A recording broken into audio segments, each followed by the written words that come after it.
I'm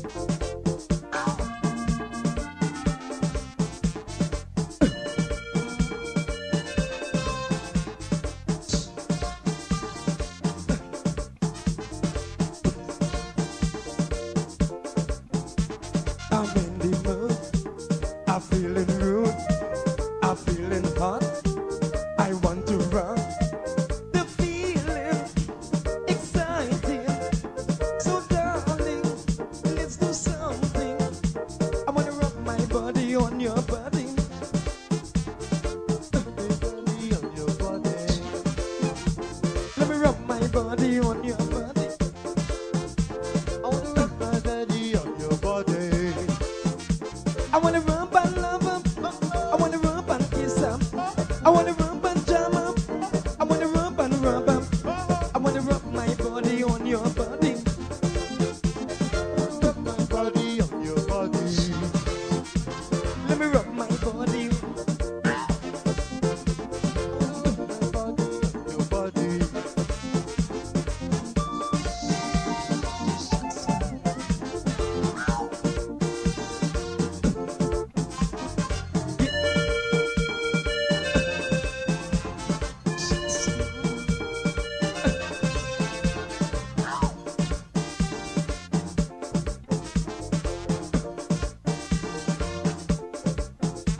I just get paid.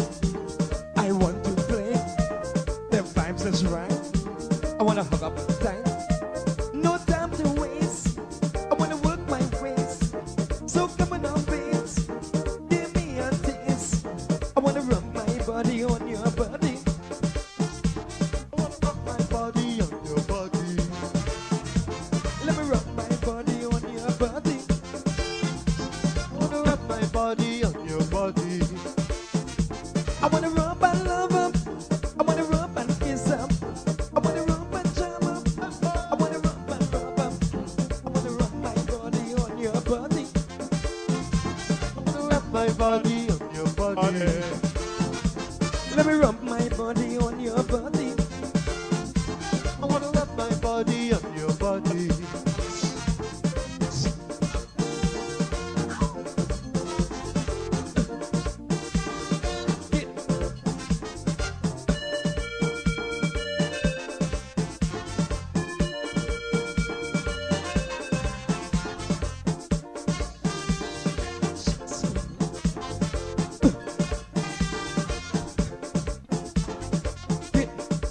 Pulling on.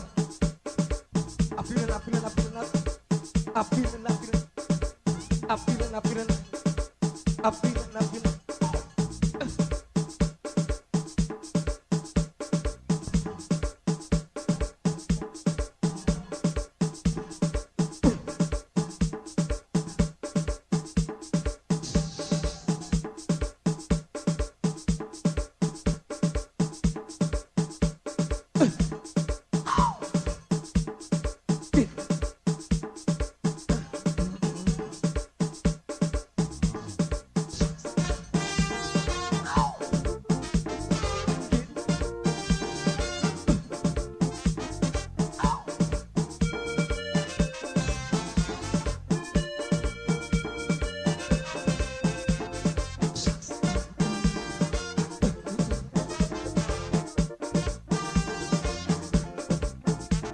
Smoke in my brain, I wanna do my thing. Work up a sweat until I soak in wet. Rub your body, show no mercy, because I'm feeling tipsy, I'm feeling freaky. I wanna rub my body on your body. Hello, this is attorney Shellen Washington, owner and founder of the Washington Law Firm, located at 455 Utica Avenue in Brooklyn, New York. We're specialized in medical malpractice, personal injuries, matrimonial law, and landlord and tenant. If you're in need of legal representation, please give us a call today. The number to call is 718-877-3100. Consultation is free at no cost to you. So call us today to see if we can be of any assistance to your legal needs. Again, the phone number to call us is 718-877-3100. If you are looking to have your statutory declaration, affidavit of income, identity, damage or lost passport, lost license, tenancy agreement, agreement of settlement, power of attorney, last will and testament, and certification of documents, then you need to visit the Alistair Collins firm, located at the Kellyan Mall, 162 Lamaha Street in Georgetown, between Camp and Waterloo Street. Alistair Collins is a commissioner of oaths and a justice of the peace. Make certain you visit him or call for more information at 649-6410 or 685-6448 or 503-1451. And there's adequate parking available. Go down to the Alistair Collins firm and have all of your legal issues settled and brought to the fore. Alistair Collins firm. Contact them at Alistair Collins firm.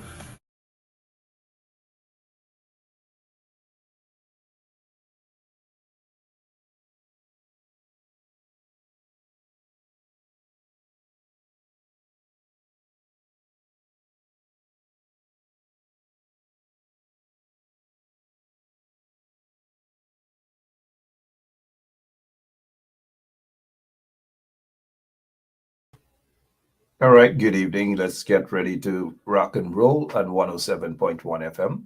Guess what? I'm back. My name is Mark Benshap. We'll rock and roll for about an hour this evening. And if it gets spicy, we will go over that hour. I must apologize for not being able to turn up to work last evening. It was beyond my control. Glad that you guys are patient. Glad that you guys are faithful listeners, friends, that is, of 107.1 FM. I don't like to use the word fans, that I have fans, lots of my fans. Oh, no, that's not for me at all. I know some of you guys are dying, actually, to see my face, to probably see what tie, if I'm wearing a bow tie or a regular tie, if I have makeup on, all these things. I know you guys look for those things, especially with people who are, on social media, so to speak, those who are public, quote unquote, figures, even though I think I'm just a humble servant. That's what I think I am. I don't describe myself or anyone.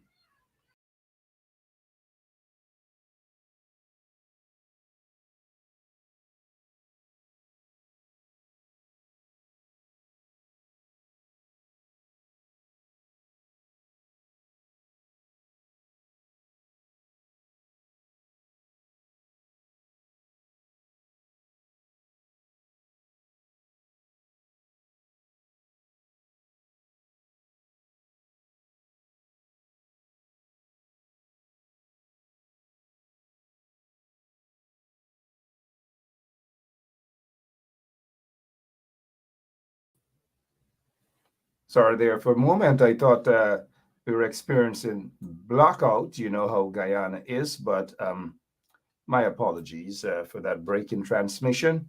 It simply means something happened. Either the camera fell. Good evening to all of you.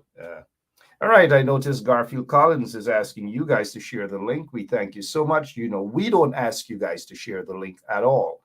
Uh, we just say, hey, if you want to share it, you share it. If you don't want to share it, we're not going to beat you up. But we appreciate the fact that you take time out to listen to us. And we also appreciate the fact that you take time to share the link. That's all we do. We say just once, share the link. And we thank you all for sharing the link. That's all. We're not going to go through the entire program and beating and banging up on the desk and say, share the link, share the link, share the link. No, you wouldn't do that. All right. We're just getting ready. We are warming up. I have lots of things I want to talk to you guys about. And I noticed some of you guys have already started sharing the link. Thank you all for that. All right. Let me see here while we warm up. Don't forget, pick up a copy of The Village Voice. The Village Voice newspaper. They are on social media. They're on Facebook. They publish once a week, every Sunday. So go out and pick up a copy of the Village Voice newspaper. All right, tell me what you guys think we should be discussing this evening. What are some of the things you want us to discuss? We already know that there is an economic genocide in Guyana. Yes, we will talk about that economic genocide, why we feel that there is an economic genocide in that beautiful country. Joining me this evening will be former CEO, Chief Executive Officer of the Central Housing Authority, Mr. Leland. Leland Saul is with us. Leland Saul is with us this evening. He will be joining us in just about 5 minutes or so. And so I'm just taking time up to warm the seat up, so to speak, and say good evening to all of you. While we're doing that, we haven't heard anything about this car that was supposedly, according to information, held up in Florida because whoever is sending it to Guyana, they just cannot provide. And again, I want you guys to understand where I'm coming from, to provide the source of income. To provide the source of income. Now, people might have a ton of money, as they would term it, especially in Guyana, a ton of money, but it doesn't mean that having a ton of money means anything remotely legitimate. People have ways of accumulating wealth, and I am not going to get much into the people who have ways of accumulating wealth in Guyana. We are all big people. We didn't go to the University of Haifa. That is just set aside for a certain category of people. We know who those individuals are. One of them is Irfan Ali. One is Irfan Ali. He sits there pomposetting himself, pretending to be the president of Guyana. Pretending. That's all. Pretending. We know that. All right. I noticed Conrad August celebrated his 54th birth anniversary the other day. So we say happy birthday to Conrad August. And, he is a loyal soldier, I think, sometimes. So you guys can take the time out to wish Conrad. He's a disgusting guy at times as well. Wish him a happy birthday. I also know that my friend, J.R. Crawford, his daughter, Lily, celebrated her birth anniversary the other day. J.R., I hope your daughter enjoyed herself. And his son also has celebrated his birth anniversary either today or yesterday. So, J.R., you have a handful there with your kids. Happy birthday to them. If I don't do this, then my good friend out in Guyana will be a bit not so happy. She is a regular contributor to the show via her comments. A warrior, as we would call her son, Myron, I believe that's his name. Myron got married over the weekend, and they were at the Kaichor Falls. Yeah. So just wish them a healthy marriage, Myron and his beautiful wife. I'm looking to see if the young lady is on so that she can see that her son and her son-in-law is on.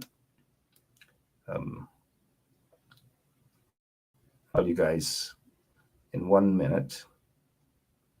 Allison Richard. So there you go. I think J.R. Crawford knows that Allison Richard wish these people, this is the son of Allison Richard and her daughter-in-law, wish them the very best. And look at the beautiful Kaichor Falls. Just look at the beautiful Kaichor Falls. Congratulations to these folks and those of the others who are celebrating their birth anniversary. Happy birthday to all of you. Now you get to see my face. We get ready to rumble right here on 107.1 FM. Continue to share the link. Our guest is here with us this evening, Mr. Leland Saul. Leland Saul. Yep. I was told ever since I was a little boy growing up that there are several people that you don't mispronounce their names. They are very angry. It's kind of like it's a religious something. The people from Belladrum and other folks, Hope Tongue and the whole West Coast Berbice and these sort of things, you've got to pronounce their names correctly. And so Mr. Leland Saul. There are lots of them. They're not one Saul, There are thousands of them. It's like they own the entire West Coast Berbice, Hope Tongue, Belladrum, Weldad, all over. They own that place, and rightly so, because lots of their ancestors did lots of fighting. They built that country, just like everybody else whose ancestors were dragged into that country, forced into that country, forced labor, slavery, all these manner of things they were subjected to. And so West Coast Berbice is a strong area. Mr. Saul is from that area as well. And it looks as though, from the evidence, these individuals who are in government, albeit through questionable circumstances, want to reduce persons of African descent to nothing, treat them as though they're worse than third class or fourth or fifth class citizens in that country. We will touch on that. We will touch on many more. We will touch on this. This is the guy, Rondell Bacchus, who came out and said that that it was Detective Sergeant Dion Bascom who took him in. He praised Dion Bascom for taking him in. He did all these things, praising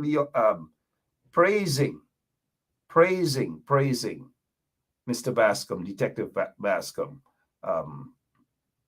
praising Detective Bascom, for taking him in to the police station. And everybody was happy. That's a good thing, because that's exactly what Mr. Bascom did.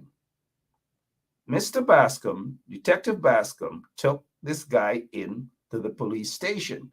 He handed this guy, Bacchus, who was a murder suspect, was wanted. Mr. Bascom took him into the station, handed him over to the police, and then moments later,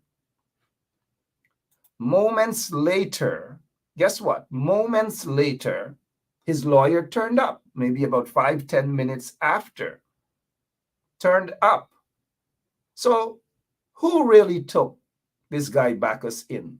Well, I call him Muhammad Bacchus. That's what I call him. Azar Muhammad Bacchus. That's what I call him, for obvious reasons. So we're not about with these sort of everyday nonsense coming from the likes of a Bacchus. Bacchus has said his story, and it's done with. This has become a Mickey Mouse show, and it's not making the Guyana police force look good at all. So after he's done with that, he went to this guy's show.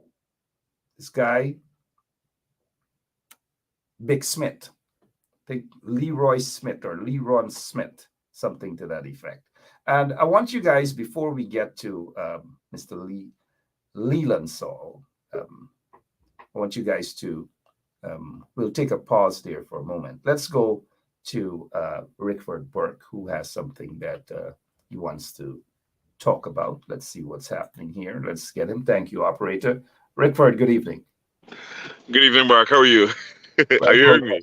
Yes, I am hearing you, because I have probable cause to hear you, quote unquote. Probable cause. You hear me? Probable Yes, I'm cause. here. Probable cause. I know. That's the word that is operative at the moment. Yes, probable cause. That was a big word, and usually when people call those big words and things, they are shocked. So they say it 3 or 4 times just to get the reaction. Probable cause. Probable cause. Probable cause. What's happening, Rickford? I know you have something to say. Yeah, well, Mark, I want to inform the Guyanese people and the world that we at CGID just received information from a source um, that the Guyana Police Force plans to charge Sergeant Bascom criminally and place him before the court either on Thursday or Friday, and subsequently to fire him. Mark, I think this is clearly, if this information is true, this is clearly an attempt by the Guyana Police Force to thwart and undermine any possible investigation which President Ali has announced. He has said that he has asked the RSS, even though we know the RSS as an organization doesn't have the investigative capacity to investigate these two allegations of the $30 million bribe, as well as the Richard Fugazi, known as Paper Shorts, murder. So obviously this is a preemptive strike to undermine and thwart and obstruct that investigation by charging him criminally. I think the Guyanese people should express outrage and in no uncertain terms forcefully condemn the Guyana Police Force for what they're doing. In addition to that, if this is true, Mark, they are completely violating and turning the law on its head, violating the Public Disclosures Act, which prohibits retaliation for people who have blown a whistle about corruption. So that's what the Guyana Police Force is doing. This is the police force of Guyana that is supposed to uphold the law. They're going after somebody because they blew a whistle and they talked about corruption, make accusations about corruption, and Parliament passed a law banning that. So, and here you have no other entity than the Guyana Police Force that is supposed to be the primary law enforcement agency of Guyana, breaking the law, going after somebody who blew a whistle about corruption in the Guyana Police Force. And in addition to that, undermining the president of Guyana, undermining the president's instructions for an investigation, taking a preemptive strike to obstruct an investigation that the president has ordered. The Guyana Police Force is out of control at this point in time. Let me say this, Rickford, that the police force is undermining the people of Guyana, of whom they're supposed to be serving. The people of Guyana pay them. They are workers of the people. The Guyana Police Force is not undermining Irfan Ali. They're not undermining anything. In fact, for all we know, it is Irfan Ali. And mind you, Rickford, I don't know, maybe we have to put a notice up here on this show that we do not address Irfan Ali as the president. Neither do we address Jack Dave and these people. So I don't know. But the Guyana Police Force is not undermining Irfan Ali. Well, Mark, the law, according to the Public Disclosures Act, the president is the one who is supposed to appoint launch an investigation, and he is acting in that capacity under that law. And he has said that he hasn't said it based on my information directly to Sergeant Bascom or his attorney, but there are press reports where he has said, and persons in the government at the highest level of the government called me to assure me that there will be an investigation. And I saw that the president told Demerara Wave, Sabbath News. One of the things, though, you've got to be careful is that Irfan Ali doesn't understand what he's doing. He doesn't understand the law, doesn't understand the Constitution. And we understand why he doesn't understand, right? And so we don't pay much with what he says. He says that the RSS is going to come in, not to have an investigation, a comprehensive investigation, just to basically see what's going on and then leave. That's all. Whatever they call it, Mark, whatever they call it, this action by the Guyana Police Force is intended to thwart that. That is how I am reading it. Well, they have been trying all the time since this investigation, this revelation came out. Every single time they've been trying to do that. They did that with a press conference, a so-called press conference by Mr. Hicken and the crime chief. It didn't work because majority of the Guyanese people are not buying into that propaganda, and they are not buying into Irfan Ali and his propaganda as well. I know we have work 1 second. I know this is an impromptu something here with you, and I appreciate that. I know you may have something else to say. Just give me a moment. Mr. Leland Saul, we have him, and my apologies. Don't want to have our guest waiting so long, our actual guest who was booked. You just fly through, kick through the door, like behave like this, you know, like how Priya and them behave in Parliament, pick up, slam down, throw down themselves. You just knocked. You didn't even knock. You pushed it. You say you want to come in. You did exactly what some of these diplomats did to GCOM. They barged in, and some of these people, these PBP folks, they kick down the door, they walk right into GCOM. That is what you have done to this show tonight. But let us and we welcome Mark, you're making police-like allegations against me. Because I have probable cause. Probable cause. Big word, and you look. So we have probable cause now to go to Mr. Leland Saul. Good evening, sir. Good evening, Mark. It's a pleasure to be on Straight Up, and I want to say good evening to the listeners. Yep. We just have Rickford Burke just popped in, you know, like you're having a wedding on the West Coast, Borby's Belladrum and them places. And then you ask him, who's the man that just torn up just so? We didn't invite him. We didn't invite him tonight, but he's welcome. He's welcome. He's popping.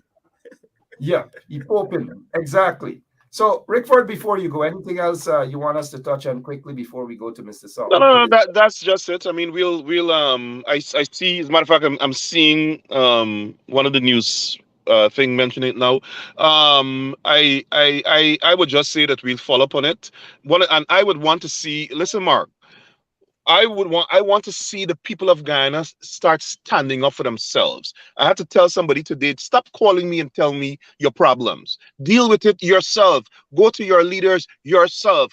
Congress and Biden will not solve the problems in Guyana. The people of Guyana have to solve it. And the people of Guyana must all take to social media and condemn the Guyana police force. We cannot allow this runaway, reckless leadership of the Guyana police force. They're creating a bad image for the country. And the people of Guyana are more powerful than the Guyana police force. And they must condemn it. They're the ones that could put a stop to the runaway train that is the leadership between Blanham and Hicken. The people of Guyana must put a stop to it. Don't look to America. Don't look to Biden. Don't look to Congress. Don't look to yourselves. Stand up and fight for your rights. Speak up. That's my message. And again, the people of Guyana can put an end to this lawlessness that we're seeing in the country, where we have a Guyana police force teaming up with warlords. What is emerging in Guyana is like what happened in 1992 on the Barjack there. We have warlords, and you have the Guyana police force divided into fractions. Who's supporting which warlord? Whether it's the warlord in Essequibo or the warlord in Tongue? That's what's emerging now, lawlessness. And the people of Guyana can put a stop to it. Thank you, Mark. All right. Rickford Burke, thank you so much. So no more meetings at the White House or anywhere else, right? We done with that? You're talking to me? Yeah, let the people in Guyana deal with that, right? But also, no, what I'm saying is that...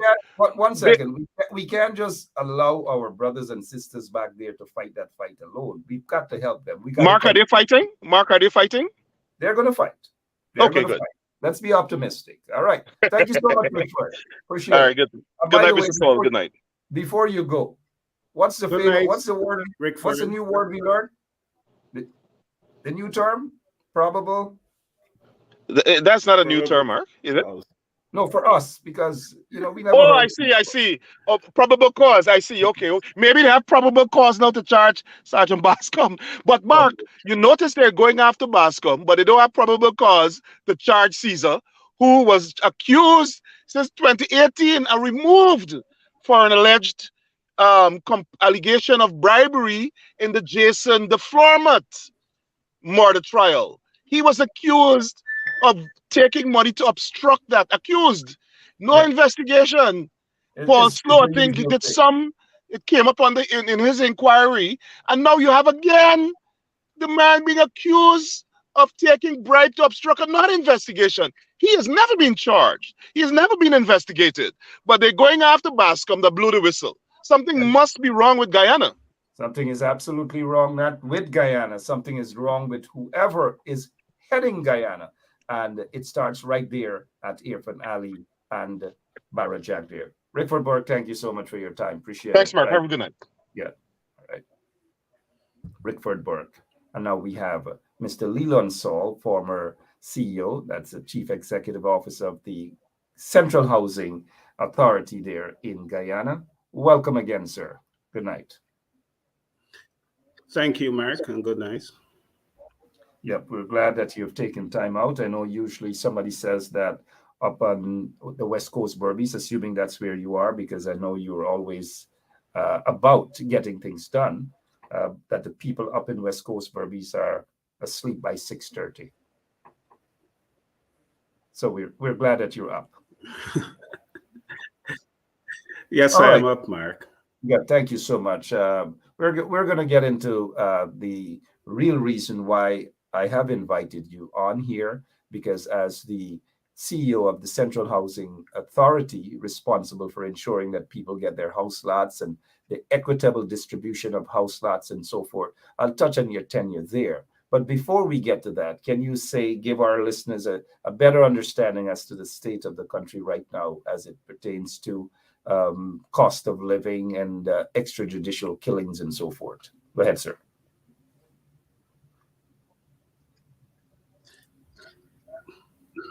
Yes, Mark. The issue that I want to touch on has to do with what I consider to be discrimination and marginalization of people of African descent. And it is quite visible. And I will cite a few cases. For example, if you look at the employment practice of government, some of the government ministries and agencies, you would recognize that over the past 2 years, a very small amount of people of African descent have been employed. And in most cases, they are employed at the lowest rung. And even so, last week, you would have heard Clement Roy, who was recently sworn in as the commissioner of GCOM. He has called for the ethnic composition of GCOM to resemble that of the country. And persistently, we have heard government officials calling for ethnic balance in the discipline services. But you know what? They have not been calling for ethnic balance in government ministries where you have a large proportion of people of a particular ethnic group. I think it is unfair. And I have argued that, traditionally, Afro Guyanese have been employed in a public sector. It is part of our historical. It is a historical fact. It's part of our colonial heritage. It's part of the cultural facet of the Guyanese society. And so, if you're going to displace Afro Guyanese from the public sector, it means that they will now have to go into the private sector and seek employment or create their own businesses and so on. And we know the environment outside there is not receptive to Afro Guyanese. If you go in some private sector agency like the insurance companies and some banks, and you look at the employees, most of them are of a particular ethnic group. And what you see outside there is that Afro Guyanese are basically employed as security guards or sweeper cleaners and very jobs at the lowest rung of the employment scale. And that is the reality. And I believe that there's a deliberate attempt to emasculate and marginalize Afro-Guyanese. We have an incident, for example, in West Berbice. The government has the program where there will be this. In my community, Belgium, there are scores of ruminant farmers, and not a single Afro-Guyanese was identified to benefit from that program. I was planting rice in West Berbice. Last year, I suffered tremendous losses, 80 acres of rice. 5 times I would have applied for flood relief. I did not receive a cent. And I know for a fact there are farmers, not farmers, I should say, landlords or proprietors who are living outside of Guyana, who came back to Guyana and received compensation because they're affiliated to the government or they are of a particular ethnic group. I mean, that is racist, right? That is not fair. And we have to stop that. There must be equitable distribution of resources. And we, as Guyanese, should not accept any party governing in that manner. Right? We should not accept that. And that is the first thing that we need to deal with. We cannot say that we are living in a democracy and the country is being governed in that manner when there is little or no adherence to the basic principles of good governance. Where is the transparency? Where is the accountability?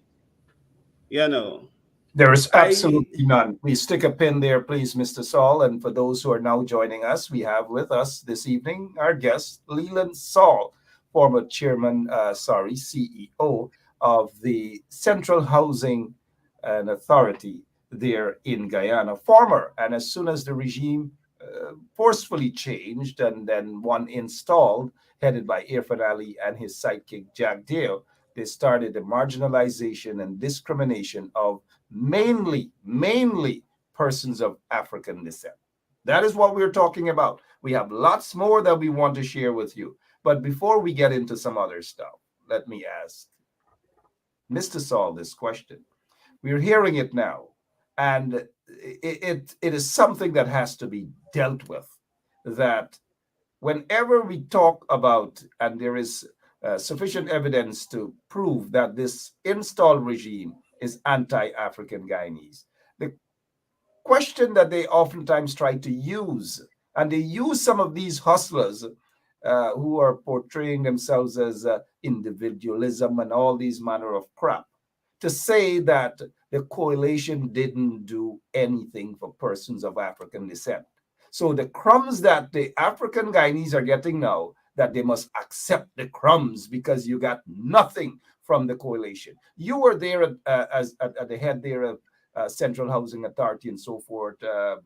What do you take of that particular statement, that the coalition did nothing? You know, Mark, the coalition, and let me speak in relation to CHP first. We believe in equitable distribution of resources. And so in our allocation process, we did take that into consideration, that there must be equitable distribution of resources. And of course, there were other criteria used. And people must understand that resources are not infinite. You have a limited, you have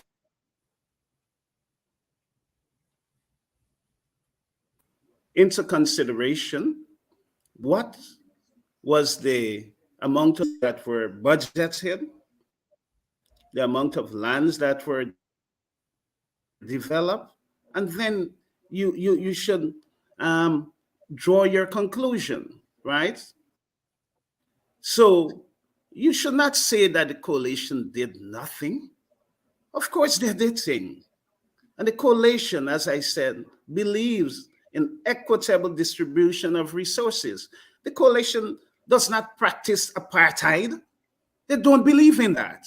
They don't believe in discriminating people. I'm not a politician, but the fact is, in today, we living in a society that is bordering, or probably we are in an apartheid state where African Guyanese are being marginalized. And I would like to see who will dispute what I'm saying. That is the fact. African Guyanese is being marginalized. It's there for all to see. And we must not bury our heads in the sand like Gus Street and say that is not so. It is so, right? You look at the way our contracts are being awarded. You look at the people who are getting the contracts. You look at the system that are in place to assist people, right? There was a gentleman named Terence Campbell. He speak about the challenges he experienced in the banking sector when he was about to secure some financing for some sort of business. That is the reality in this country. Black people are being marginalized, and we should fight against that. All of us, as who are citizens of this country, whether you are Afro-Guyanese, Indo-Guyanese, whatever is it, you have to fight against that. And so we can all live in a country. Yeah, go ahead, sir. Yeah, so that we can live in a country where we all move forward together. We speak about one Guyana. I don't know what that one Guyana is. It's one Guyana for one type of people. I'm very passionate about this issue. I've written about it, and I will continue to write about it to the extent where Freddie Kitsun attacked me, because they don't want to deal with the fact. They don't want to deal with the fact, right? But I will continue to write about it. I will continue to speak out about discrimination against Black people and all the effort to marginalize and emasculate people of African descent. I will fight against it. Absolutely, and others should stand up and push back against it. During your tenure there as the chairman of Central Housing Authority, you got an opportunity to get a first-hand look as to the distribution of house lots and lands and so forth and so on. What was your experience there like?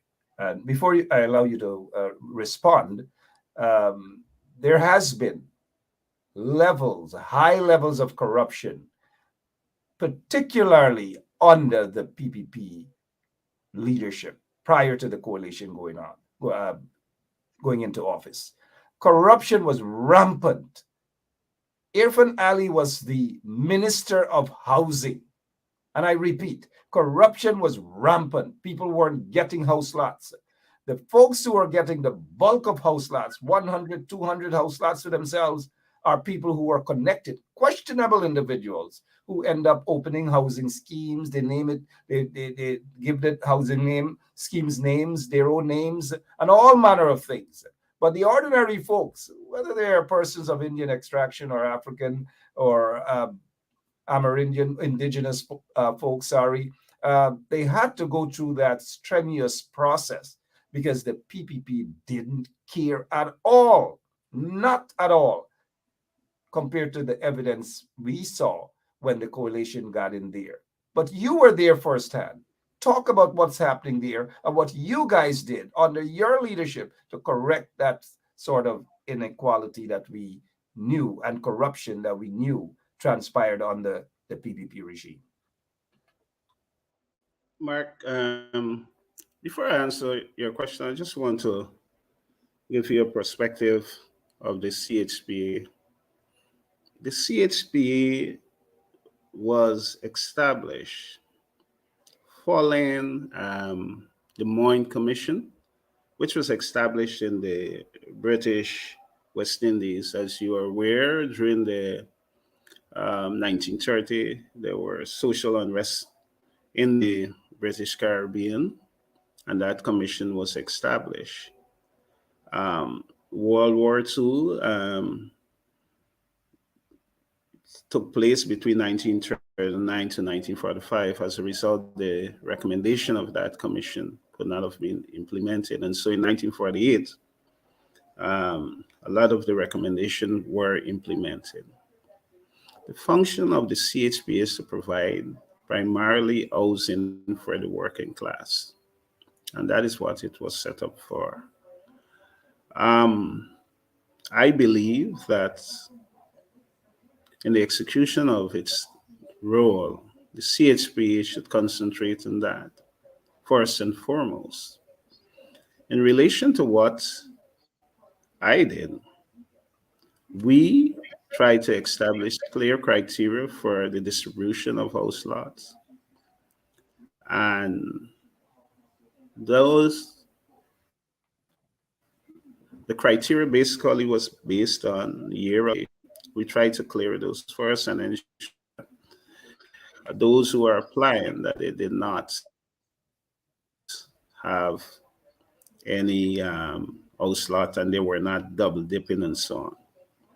But I must add, it's kind of difficult at times because there are people who will come back and somehow there would be the system, because if they did not receive, let's say, a housing solution from CHPA, there is no way you will know because the system is not integrated in that. If you have, or if you purchase a house, let's say in Queenstown, and you're living there, you can come to CHPA and apply and you will be granted because there is no record to show that you are the owner of a property. And when you look, if one is to take into consideration the current housing stock in Guyana, the population size, and you look at the amount of families and new family formation, and the amount of house lot that our government keep distributing over the years, there seems to be some anomaly there. And I should inform you, in 2019, the IDB did a study. And at that time, it was established that the housing deficit, quantitative deficit, was 25,000. The qualitative deficit was about 60,000, meaning that people were living in houses that need repairs or extension or whatever is it. Now, here is a problem that we have. A lot of housing solutions are being made available. And in cases where private developers are given large plots of land to develop, they are not obliged to sell those solutions to first-time owners only. They can sell to anyone. I believe that we should really address the housing needs of the poor people, the working class. The people were squatting on those canal embankment, the front you're road saying, and other you're areas. saying that was your approach when you were head of the Central Housing Authority. Yeah. That was Yes, that was the approach. You go to the person who really need these solutions, who are in dire need for it. I am quite certain if we are to do a proper investigation, we will probably discover there are scores of people who have several house lots from CHP. I'm quite positive that you will find that. Why do you suppose that there is this? Why do you suppose, Mr. Saul, that there is this this attempt to basically attack on your character, attack on your leadership there at the Central Housing Authority? What is it? Is this a diabolical conspiracy against African leaders or professional African Guyanese who are in position to? What's happening? Let me tell you. I believe and I know that once you speak out against all forms of injustice, the government will come after you by any means and they will attack you. But they will not silence me. I am not a coward, Mark. I have the courage to confront those who perceive me to be their enemy. I will confront them. right? And that is it. They will not silence me. I don't know if my transmission is being interrupted from time to time. Somehow I Yeah, get that impression. yes, we're getting that a little bit, but that's okay. We're hearing you out loud and clear. And for all the years that you have served in the Guyana Okay, good. Defense Force as well, we know that you guys in the Guyana Defense Force are strong enough to stand up. Well, most of you guys are strong enough to stand up and fight back. We know that, and we thank you for your service as well. But quickly, before you go, though, this evening, I want to touch on what the PPP is doing in terms of taking back lands that were given, lands from mainly persons of African descent, whether it's around Georgetown, outskirts of Georgetown, or on the Linden Soosdijk Highway.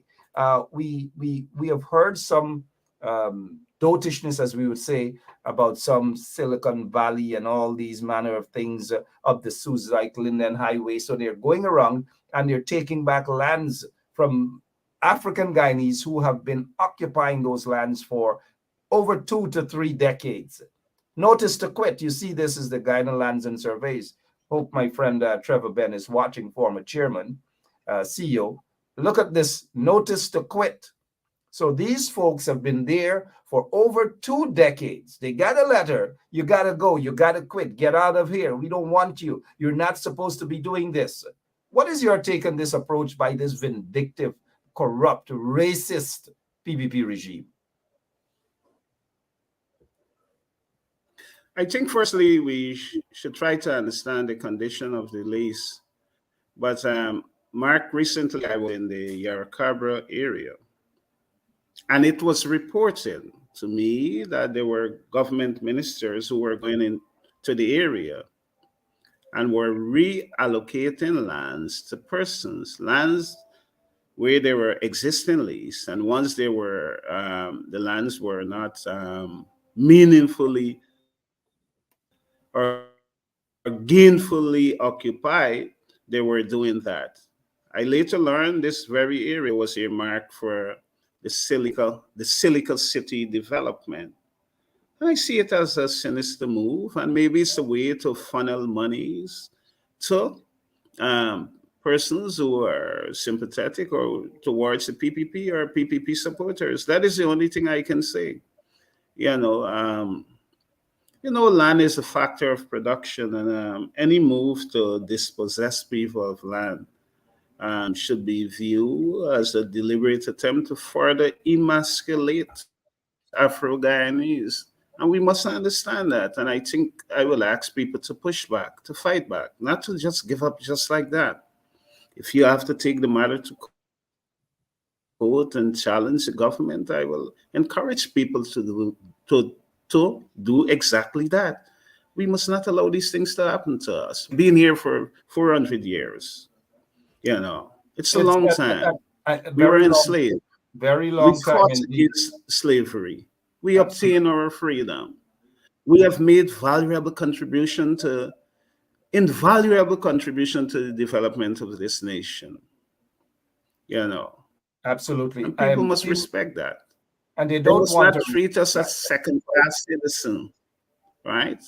They don't. If we look at the bottom of this notice to quit, look at the presumptuousness of these individuals. Client refused to sign notice. Refuse, and rightly so. Do not sign these notices. Do not sign it. It is illegal for them to just send a notice without any due process. You've got to compensate the people. Even if you want the land, you've got to compensate the people. The people have been there for over 2 decades, going on 3 decades. You cannot just move in and bulldoze and kick the people out through some dotish notice and then have the nerve to say that the client refused to sign. We need to have a class action lawsuit where all the persons up the Linden Soosdijk Highway come together, have a lawyer, have 2 or 3 lawyers to fight their cases, because there are dozens of individuals. This is just one example as to how they're treating persons of African descent, kicking them off the land, It's unacceptable. And I hope this guy, Jack Dale, is watching, and Irfan Ali, because they love to go out and say they're You know, not. Mark, Sorry, go ahead. Go ahead. Go ahead, sir.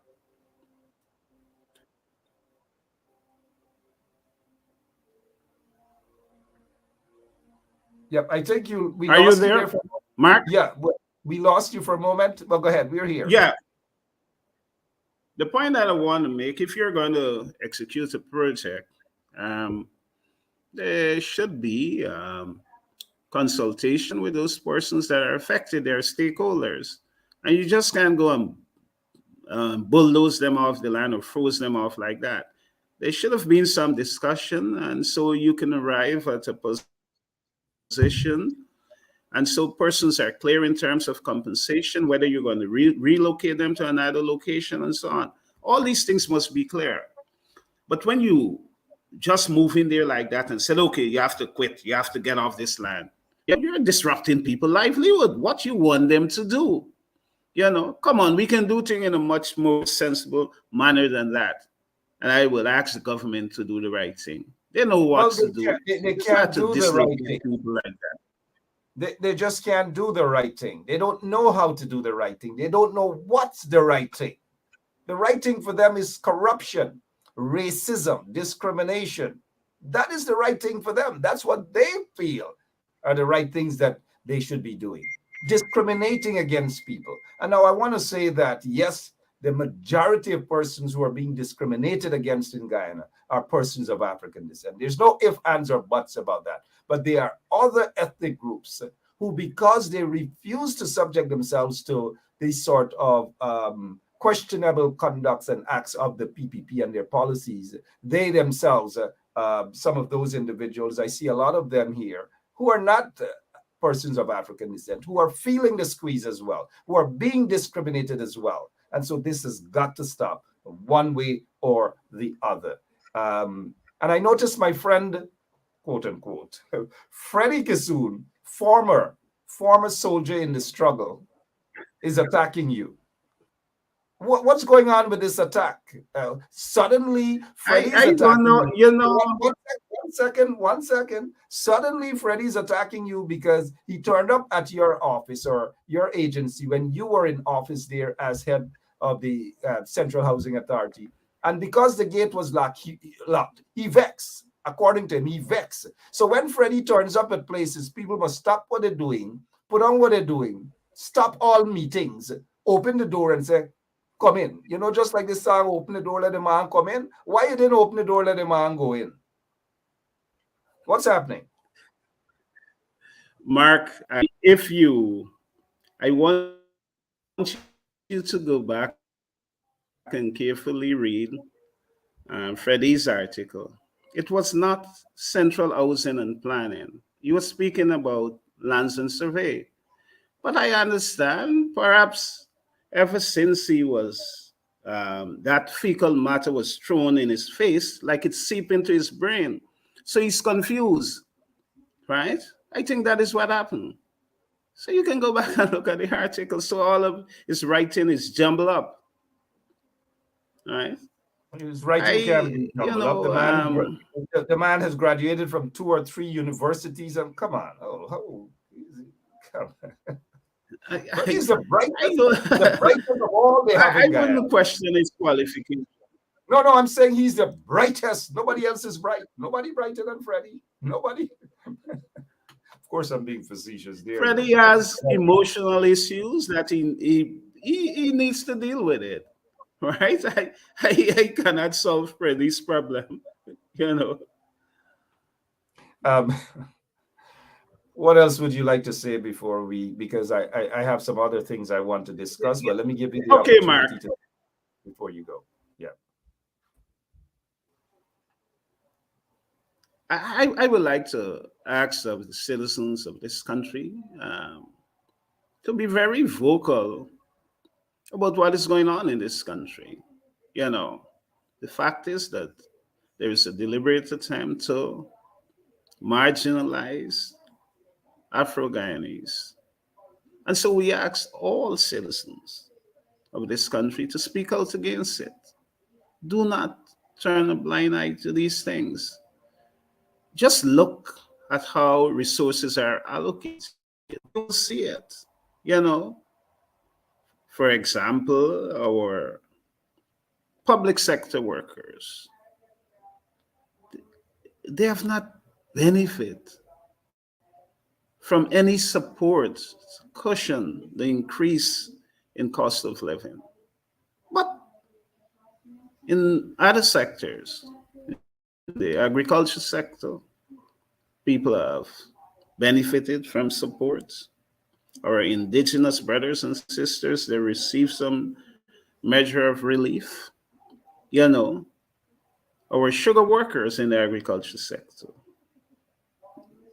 they have received measures of relief. The fishermen, the rice farmers, and so on. But we have the public sector workers. Nobody care about them. You know what? The majority of them are Afro-Guyanese. You go through the communities and you will see the state of infrastructure in the Afro communities, broken roads and all sort of thing. The Prime Minister went to Melanie on the East Coast. And when the people talk about road, he said, okay, that will be fixed in 2023 budget. 3 days after, the president went to Pigeon Island, and he said, we're making $80-something million available to fix all the problems that you have. If you go to, I think it's between Fairfield and Broomall, or between Broomall and Carlton Hall, that is in the Mycone area, West Mycone, you will see a road. There's one single house. And there is an all-weather road going towards that house, about 200 meters. And that is what is happening. But if you come to Lamar Springs, you will see roads that are so broken up. You will want to know if you are in Ukraine, one of the cities in Ukraine that are being bombed by the Russians. And that is what is happening. We have to address this problem in an equitable manner. We have to stop this nonsense in this country. 56 years of independence. And if I am to add the 13 years of self-government, we must unite. We have to govern in a fair manner.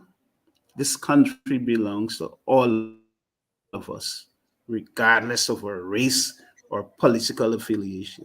And by the way, before I leave, almost 2 years ago, on my birthday, I was sent home. I don't have any problem with that. But Thursday is my birthday, and so I will be celebrating 2 years of unceremonious dismissal. Thank you and good night, Mark. Thank you, and let us wish you ahead of time a happy birth anniversary. Thank you for your service there in the Guyana Defense Force as well, and even in the government. And now that you're a farmer, you have been discriminated by being sent home from your job. The typical move that dictators and corrupt individuals do when they get into office. You're a farmer, and you are now being discriminated too, because when they give out that flood relief money, they give it out to all Tom, Junarain, Harry, Lahari Lal, everybody. A lot of those people weren't even farmers, but they got millions and millions of dollars. Here it is, you're being discriminated again and again. Let's keep hope alive, man. Thank you so much, and in advance, happy birth anniversary to you.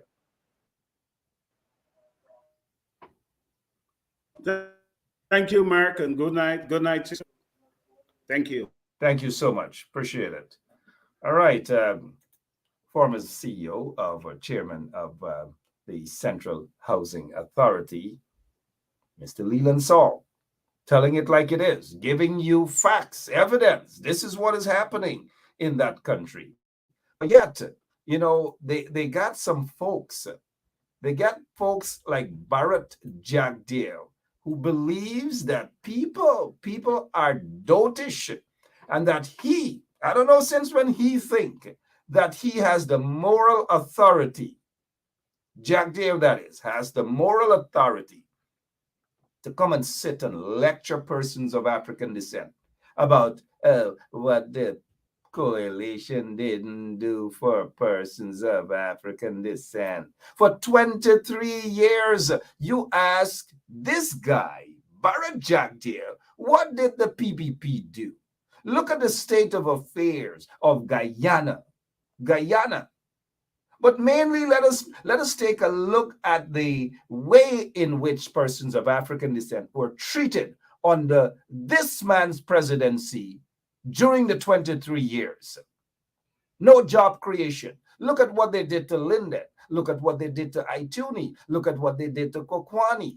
They starved those communities of funding. They starved the entire region of Region 10, that is, of funding. Let us go into other communities.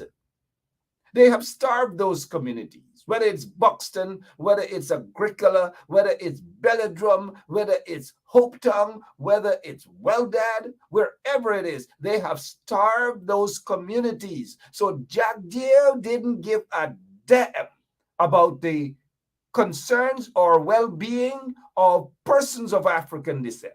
Now, let's pause for a moment. The kind of persons of African descent that Jack Dale wanted, or then he wanted to see succeed, were not the bulk of individuals who were there to develop their communities, their villages, their region, and whatever. He wasn't concerned about those people. If he could have had all those people executed or jailed, he would have done so. But let me show you the kind of African Guyanese men that Jack Dale likes to be around. Gunmen. He likes to promote these sort of individuals. He likes to be around men. African Guyanese men with big guns. Look at this photograph. Look at this. This guy was part of a death squad. His name is Mark Kazurki. He was part of a death squad connected to a sitting minister of Home Affairs by the name of Ronald Gadraj. This guy, Mark Kazurki, was charged for the murders of Shafiq and the other Bacchus. Shafiq Bacchus and his brother, charged, along with Sean Hines and Ashton King, the guy who owned that funeral parlor on Cemetery Road, A&D funeral parlor. Every time bodies were dropping, like left, right, and center, bodies were dropping. Every night, 4, 3, 5, 6, 8 bodies dropping. And lots of those bodies were sent to A&D funeral parlor. Those who know can talk. Those were the dark, very, very dark days in Guyana. And so when Jack Dale stands up or calls a so-called press conference to talk about how he feels about Black or African Guyanese and that he cares about African Guyanese. George Bacchus, thank you, Ms. Booker. He doesn't care. His regime doesn't care about persons of African descent. They do not care if they can control you, if they can hold on to you and form a bond with you. That is what they want. They want to control you and form that bond. So if they can go out individually and pluck you out to create that bond, they will do that. But in actuality, Jack Deere and the PPP do not give a rat's about the welfare of persons of African descent. That's a fact. So don't let him come with his dry tears and give the impression that, these African leaders, they don't care about persons of African. Just shut the hell up, Jack Deere. You don't care about persons of African descent. The only time you care, you, Jack Deere, and Irfan Ali, but we are addressing Jack Deere at this time. The only time Jack Deere cares about persons of African descent is people like this guy. Big guns. He likes to surround himself with African men who can go out there and possibly, you know what I mean? We saw what happened during his tenure, but he likes African men with big guns.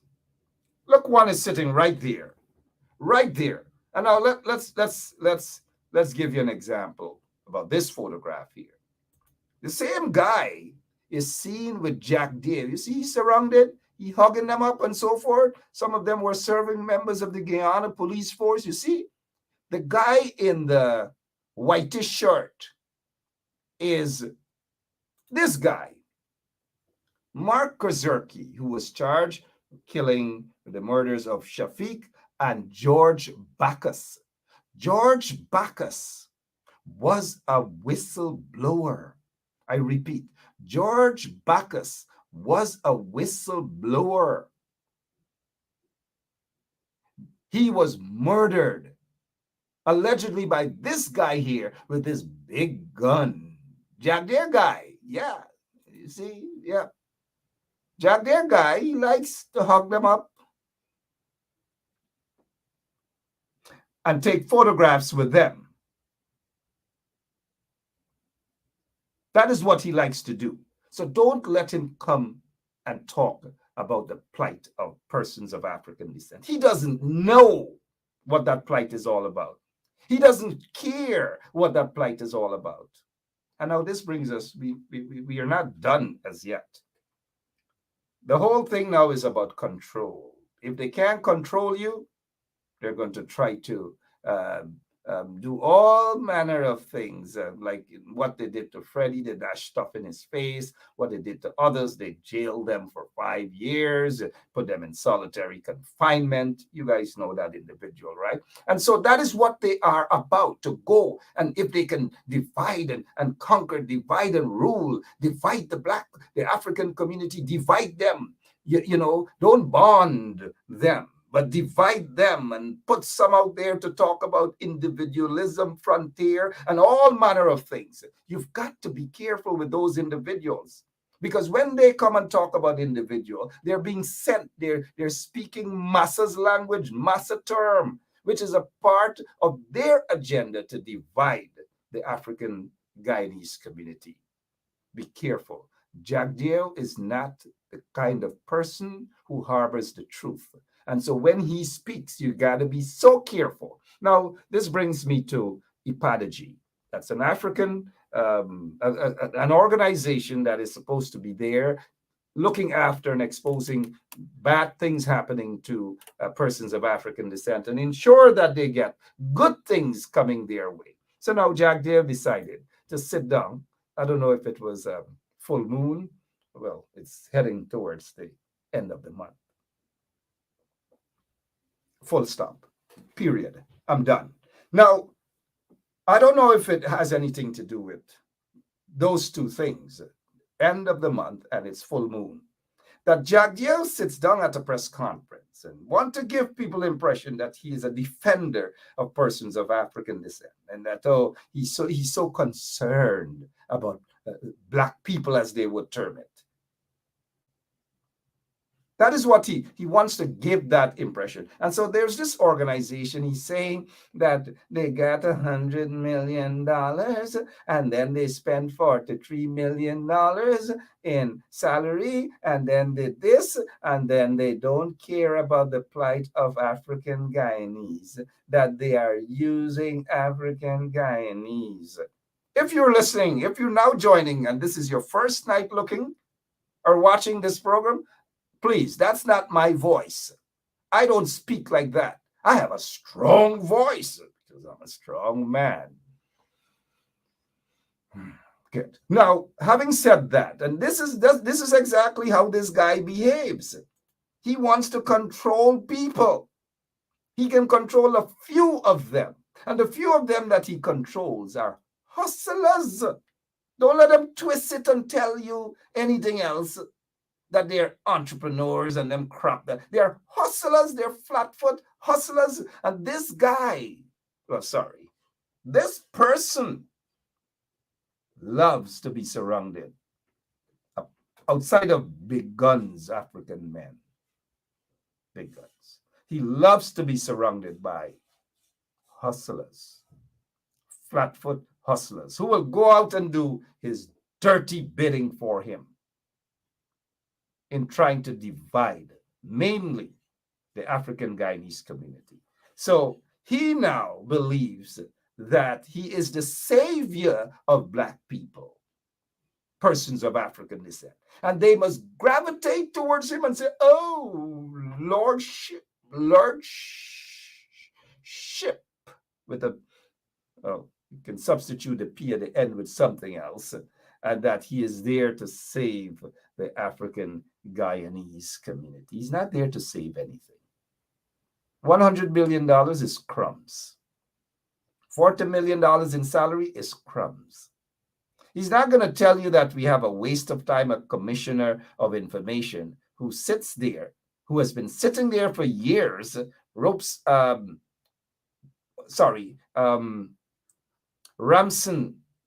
Sr., been sitting in a position that's called Commissioner of Information for all those years. $70+ million, one man, not one organization with a group of people who have a bunch of different things they got to do. They got to pay rent. They got to, of course, get a salary. They got to travel around. They got to deal with real issues. Those things, what you expect to have an organization and people must run around with donkey cart and bicycle. They got to move around. And now I'm not, I'll talk to the guys at Ipadagy to say, well, look, come over and give us some ads at Ben Shop Radio too, because we are being discriminated against and marginalized as well, right? But outside of that, Jagdeo wants to make you guys feel that this so-called $100 million given to a big African Guyanese organization is that they look what they're doing with the money, salaries, but he's not talking about what he would never do something like that for free, but he wants others to do these things for free. $100 million, if that's accurate, it's no money for an organization to run. None whatsoever. When Jagdeo and his cronies,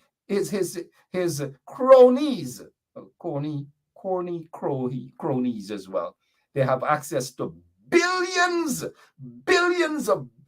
of dollars.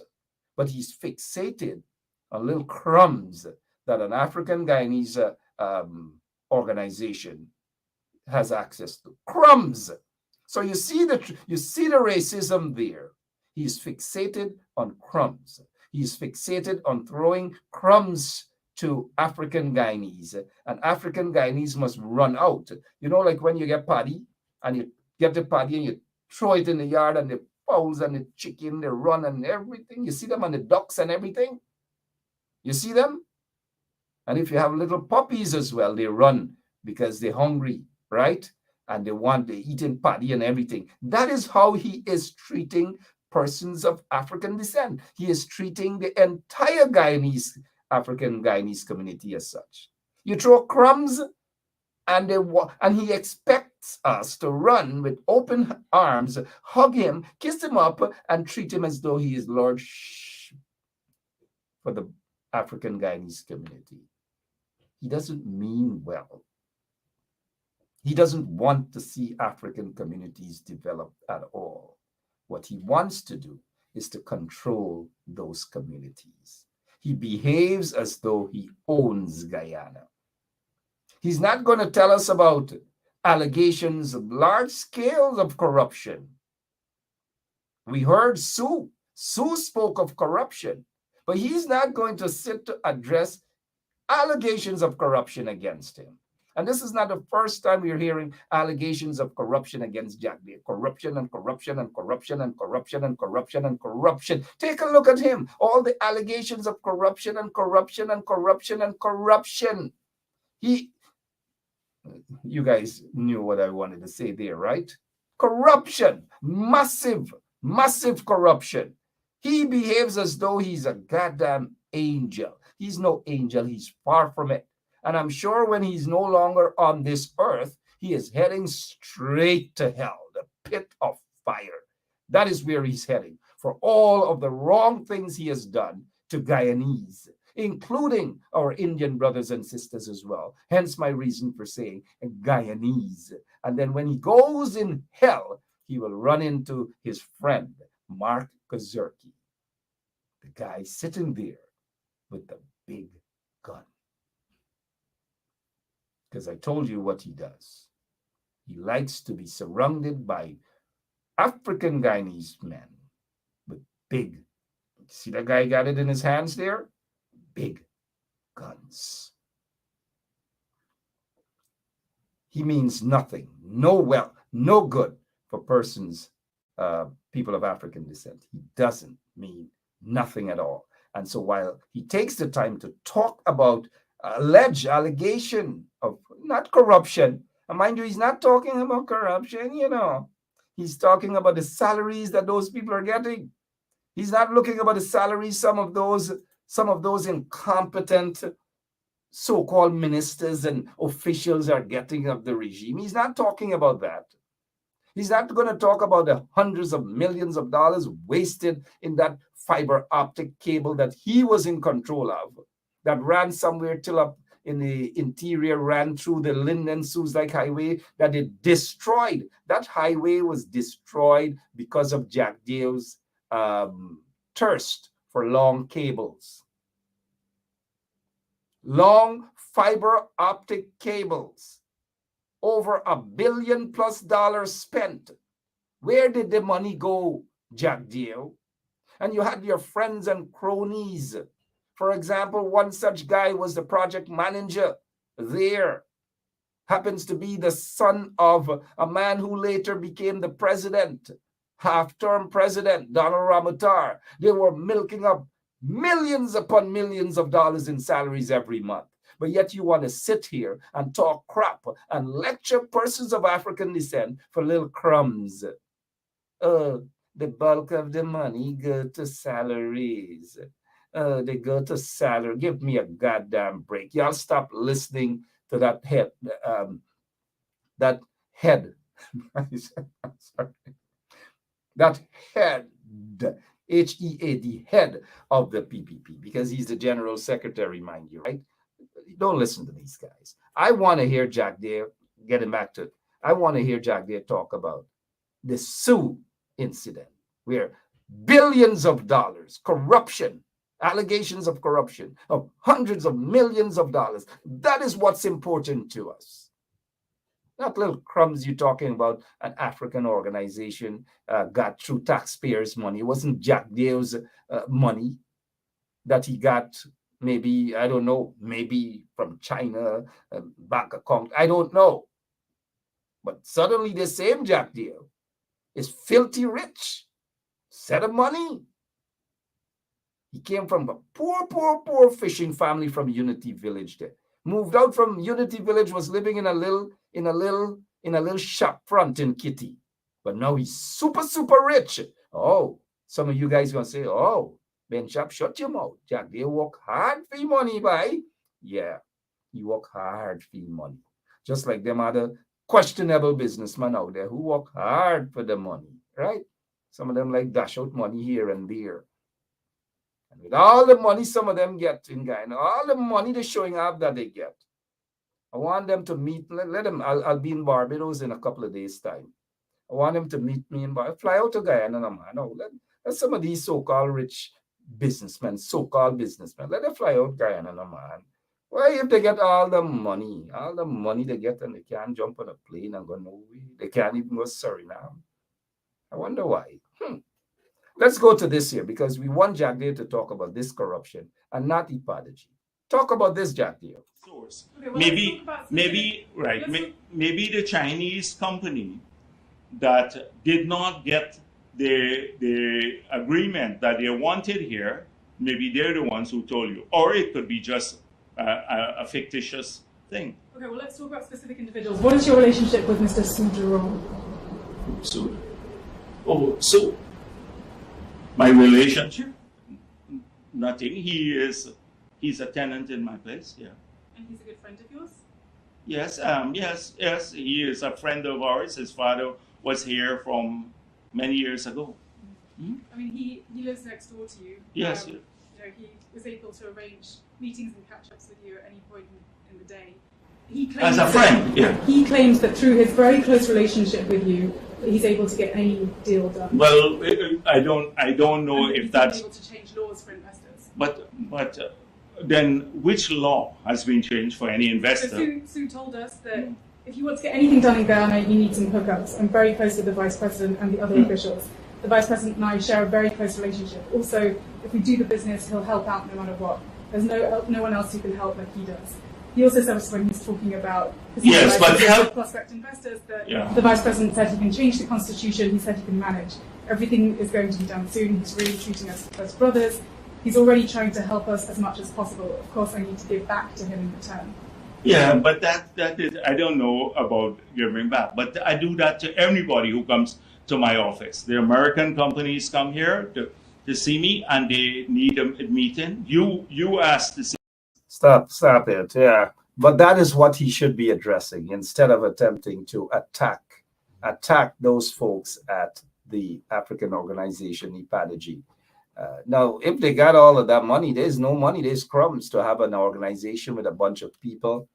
Well, of course, IPADG and them could have at least run some programs here on 107.1 FM. So we could get little crumbs as well, because that's what they feel that we're worth. People like Jack Deere, they feel that we're only worth crumbs. Crumbs, that's it. I got some other stuff to talk to you guys about.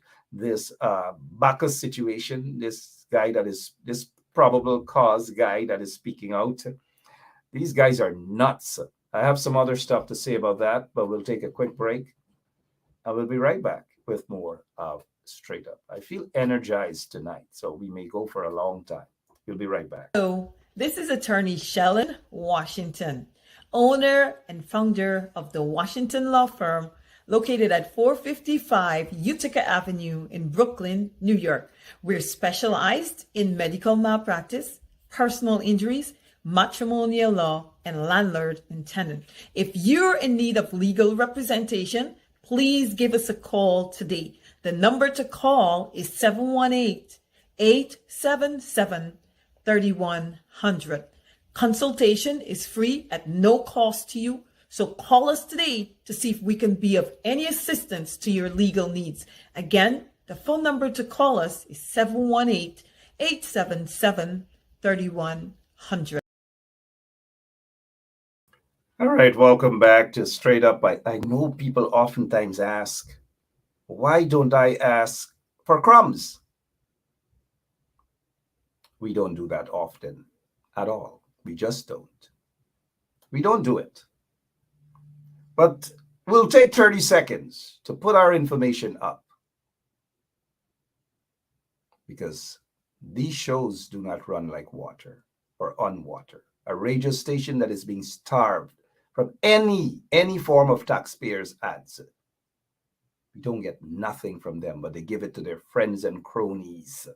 They give hundreds of millions of dollars to their friends and cronies, and they give us nothing, but yet we're surviving.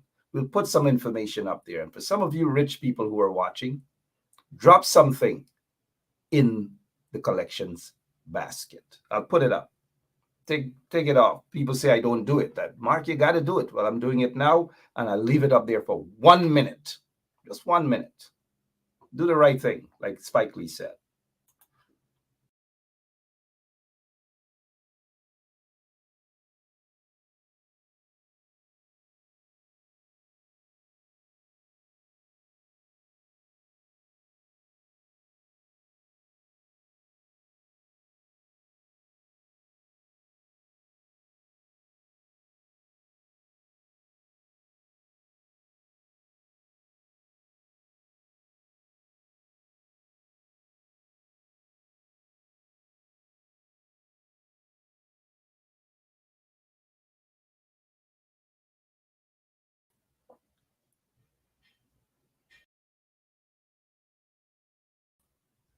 All right, so we will definitely continue. I noticed a couple of you dropping off soon as you see our little information there. A couple of y'all come off and things like that. That's okay. It happens. Welcome back again to Straight Up. My name is Mark Benchap. We want to go straight into a piece of this interview by Leroy Smith. If you want to call it an interview, it was more from me kind of like a nothing to laugh about, kind of like it's beyond comedy, if you ask, beyond comedy. No, listen to this man, Randall. Not everybody can be well spoken and so forth. I get that, and I'm not attacking the individual Bacchus because of because he's a tall, big guy. He's supposed to get a strong voice. I ain't talking, Mark. You like Mr. Smith, let me tell you something. You know, man. Anyway, sorry about that. I sometimes get carried away, man. I sometimes do get carried away, but I want you guys to be, I want you guys to hear a little bit of what Randall Bacchus has to say. And of course, we don't believe him. We here on Straight Up do not believe him, but listen to him, because I want to talk about this before we go this evening. Evening, and then at some point, he take me to Ivlery, right? Now when he take me to Ivlery shortly after my lawyer come and we deal with the investigators on the matter. So he carried to Ivlery, and then somebody else carried you to the police. Most obviously is that, because the police would not question me without my attorney there. They would not do that. It's simple. The police would wait for my attorney to come, then to book me in, then to question me. I'll tell you what I know of the police procedure. All right, forget about this reporter attempting to tell about police procedure and so forth. Let me say, right off, this guy, I call him, what was it? Azar Mohammed Bacchus. That's his new name. Because you guys see the direction where he's heading, right? You guys know the tune that he's singing there, right? If it's common sense, man, and the police, those guys in the police should know it. It's common sense. You know, even the folks who attended the University of Iflat should know this too. That if he's not denying that Sergeant Dion Bascom didn't pick him up and take him, he's not denying that. The truth of the matter is that this guy Bacchus was called by Sergeant Dion Bascom, and say, hey, a wanted bulletin, and it was the sergeant, Detective Sergeant Bascom, who took this guy, Mohammed Bacchus. That's my name for him, right? Randall Mohammed Bacchus. It was the sergeant who took him to the police station. It was the sergeant who turned him over to the police. Common sense. Stop the BS, but my liar turn up after. He didn't care me. Hear how this guy's so dotish. Hear how he's so dotish. Ivlery is the police station. Ivlery is not a place where you go to church and then his lawyer came from and pick him up from church and take him to the police. Ivlery is the police. So if Detective Sergeant Bascom picked this guy up, took him to Ivlery police station headquarters, took him there, it is the sergeant who turned this little numbskull guy over to the police. Randall Mohammed Bacchus was turned over to the police by Sergeant Bascom. minutes, it could be 5, it could be 10, it could be 15 minutes after his lawyer turned up. Then is when the lawyer said, okay, you guys can question my client now because I am here now. You can question my client right now. That's exactly what happened. Gosh, let's continue. I want us to listen some more. Obviously is that because the police would not question me without my attorney there. They would not do that. It's simple. The police would wait for my attorney to. That is not true. Again, another lie. And I don't know, Leroy Smith just sitting there. I don't know if Leroy Smith had an agenda. I don't know. But Leroy Smith allowing this guy to get away with these things? Now, he's saying that the police wouldn't allow you to be questioned, wouldn't question you without your law. The police wouldn't do that. We have heard of numerous cases that the police did such things. They do those sort of things. The police would prefer to question you before your lawyer gets there. And even when you say that your lawyer is coming, they can still try to squeeze something out of you. So this guy doesn't know what he's talking about. Let's continue, man. Let's continue. Let me hear what you got to say because it's Tuesday night and we got to put a little smile because it's this here is comedy. To come, then to book me in, then to question me. I'll tell you what I know of the police procedures. Yeah. If a police takes you, and I'm saying this because there is another video that you did, which seems to be contradicting your initial video, or your initial interview. Your initial interview says, Bascom took me into the police. The second interview, and what you're saying to me now, is suggesting that Bascom took you to Ivlery, but it is not normal procedures. It is not normal procedures for someone to be taken for police to know that you wanted for an offense and take you at the station, leave you there, and then wait for somebody else to take you to the other part. They have to carry no, so that is where the confusion in my head. Now, let me clear it up with you. Clear it up. When we go to Ivlery, right? I go upstairs, he hand me over, I go upstairs, and shortly after, my attorney, Damian De Silva, come. And then we start the procedure from there.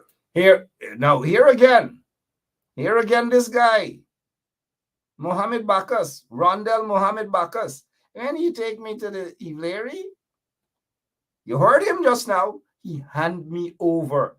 He is saying that Detective Bascom handed him over to the police. So why aren't we getting this right? Why is it that the acting commissioner of police can't get it right or the crime chief can't get it right? This man has admitted that it was Detective Sergeant Bascom who handed him over to the police. But wait a minute, right? Wait a minute. Let's hear what else he got to say. I go upstairs, he hand me over, I go upstairs, and shortly after, my attorney, Damian De Silva, come.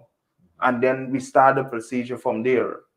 All right, good. So I was asking you before all of this, who are some of your associates?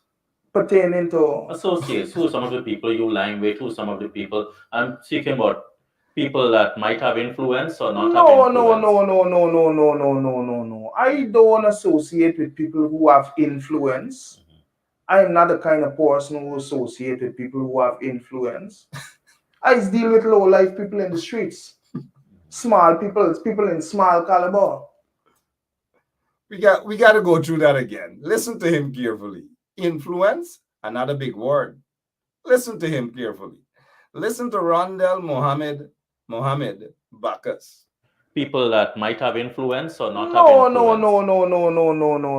No. I don't associate with people who have influence. I am not the kind of person who associate with people who have influence. I deal with low-life people in the streets. Small people in small caliber. Wait a minute, we gotta stop. He doesn't deal with people with influence. He deals basically with low-life people, according to him.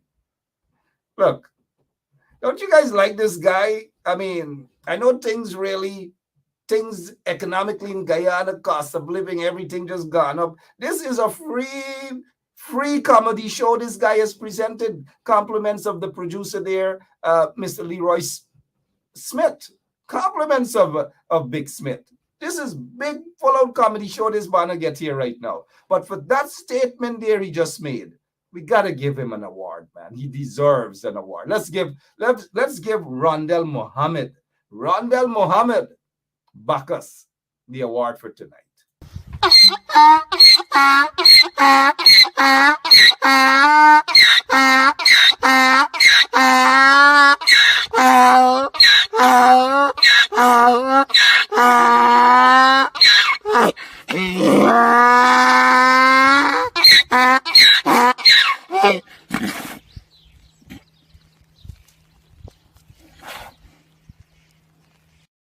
Continue. That was the award. So Rondell Mohammed Bacchus, that was the first award for you. We get more awards for you. Y'all don't go anywhere, you know. We get more awards for him, but let's continue. So not No. I don't associate with people who have influence. I am not the kind of person who associate with people who have influence. I deal with low-life people in the streets. Small people in small caliber. That's why I'm so concerned of my name labeling as an informer. Bascom has associates that you're aware of or you know of? Of course. Who are some of those boys? Well, for instance, he just work with a big businessman. All right, let's stop there for a moment. Y'all really think, wait, y'all really think that question was by accident? This thing was staged. So when Big Smith asked about this guy's associates, who are some of the people that you associate? I knew exactly where this was heading. This guy, he don't hang around people with no influence. He just hang around low-life people. Knowing very well that the next question would have been about Detective Sergeant Bascom and Bascom's association. But I want y'all to listen. I want y'all to listen to what Rondell Mohammed, yes, Rondell, also known as Mohammed Bacchus. Listen to what then when you listen to what he's saying, and you compare it to what another guy, a suspect in the murder of Paper Shorts, has put out on his page. This is this guy, Azardine Mohammed, said to be a suspect in the murder of Paper Shorts. Listen to what this guy has to say. This Rondell Mohammed Bacchus. Listen to him carefully.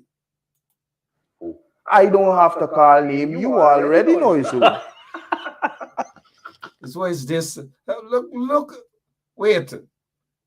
His laugh, Big Smith laughed there. Look, this is the giveaway. This is the giveaway. Hear the market laugh? This is the giveaway. This is how they get caught with a outfit dumb or pants or whatever. Here's where they get caught. They can't fool me. This was a set-up interview. Now, I've known Leroy Smith for many years now. But Leroy, if you're watching, this here is a set-up interview. A real setup. But y'all can't fool me. Hear it. Businessman. I don't have to call him. You already know his name. No.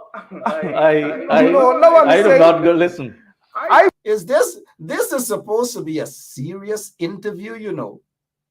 A real serious interview. But y'all see what's going on. Y'all see exactly what's going on. And they expect people to take them seriously. The business, well, I don't like to call certain people businessmen, but the individual that he's talking about is the same quote-unquote businessman that Azardine, yes, Mohammed Irfan Ali friend, Azardine Mohammed, has attacked the same quote-unquote businessman and saying that it is the businessman. Well, I've never heard this guy, Azardine, speak before. I don't even know how he sounds. Somebody say he's soft-spoken. Somebody say he even over attack. But anyways, could imagine the voice that he used in saying when he put up some long, big, confusing statement about some businessman attacking he, and after he and the businessman wrote to the embassy. So certain business people, so-called, can't write to the embassy. And in fact, certain business people or so-called business people in Guyana can't write, period. But this guy, Azardine Mohammed, has accused another so-called businessman of wanting to go after him, Azardine, and his business and embarrass them and all these sort of things. Good. Get that guy out of the way for now. And this is the same tune. The same tune. Bacchus is singing. Look at his face first before you get. Let's break things down, man. As a criminologist, I love to break things down. Fine. Look at his face. He knows. Mohammed Bacchus knows that he's not telling the truth. Look. He knows that he's been forced to do what he's doing. And Leroy, look how Leroy is looking at him. All right, look. Here's the bombshell now. Here's where it's going to come out. Let's go back to it. Is work with a big businessman. I don't have to call him. You already know his who. No. I do not go listen. I will not go into great details, but he works with a big businessman, and you already know his who. I will not go into great details. The whole Guyanese public knows who. You know? So what different can you say to us here that you haven't? But before we get back to Leroy, and Leroy, I know somebody wake you up or something and you're watching. Good evening to you, Leroy. And I know once you're watching, I know the acting commissioner of police watching too. Y'all watching, but that's okay. Y'all watch. Now, here was the thing is now. This guy, Rondell Mohammed Bacchus, is accusing Detective Sergeant Bascom of working with some big businessman, right? But Rondell Mohammed Bacchus got to tell us whether he is being paid to say the things that he's saying right now. Whether another businessman or so-called businessman is paying him right now. Remember, his name is Rondell Mohammed Bacchus. Mohammed Bacchus, got to say whether he's being paid by another so-called businessman to say these things here on that show. Let's continue. Said anywhere else. No, well, and that's one of the questions I was asking you when you reached out to us, because I wanted to know what is the whole reason for reaching out. Now, let me explain something to you, right? When somebody, you put you, right, in my position. Now, if I was to, all right, we just be in the streets. You put you in my position, you just be in the streets. Mm-hmm. And I was to go on live social media and say that, Big Smith is an informer. Or Big Smith is a co-chower. Mm-hmm. I don't be in the streets, you is be in the streets. I don't know how people might look at you in the streets. Right? But there is no way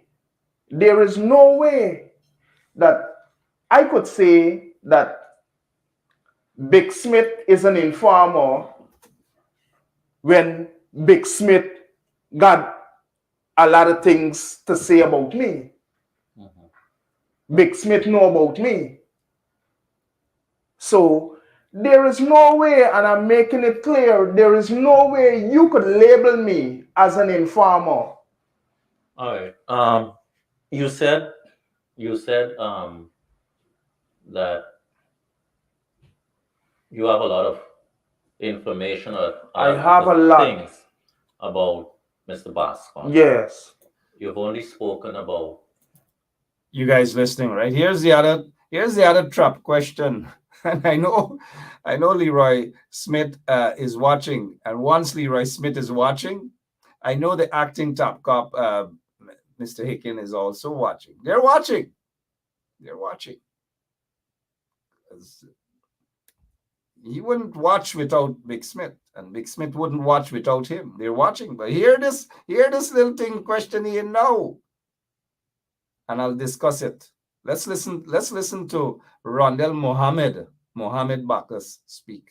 Let's listen to him. The man's sweating. Mohammed Bacchus is sweating.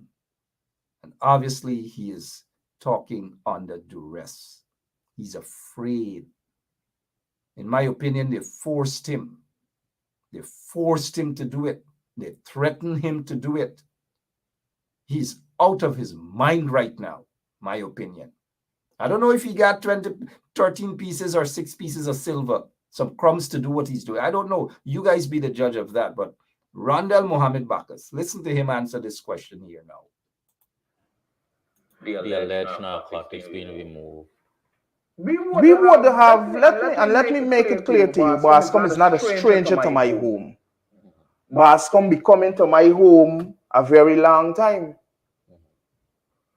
The woman that I'm in a relationship with, Bascom, and her son go to school together.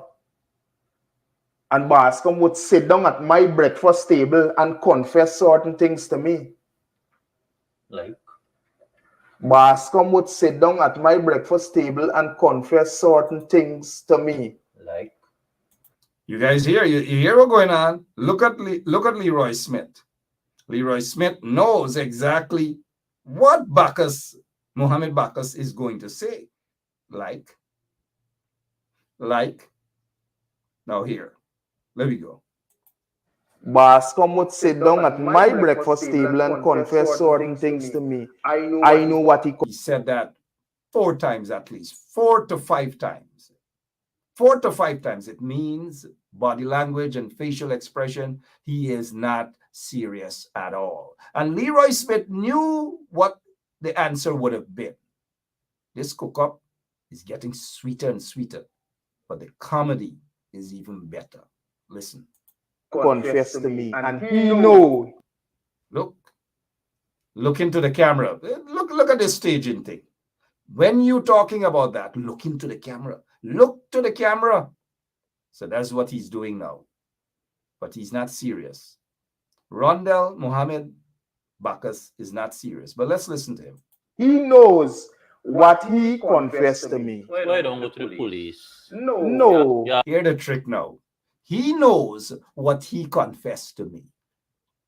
He knows what he confessed to me. Now look, if this guy, Detective Bascom, confessed anything to this guy,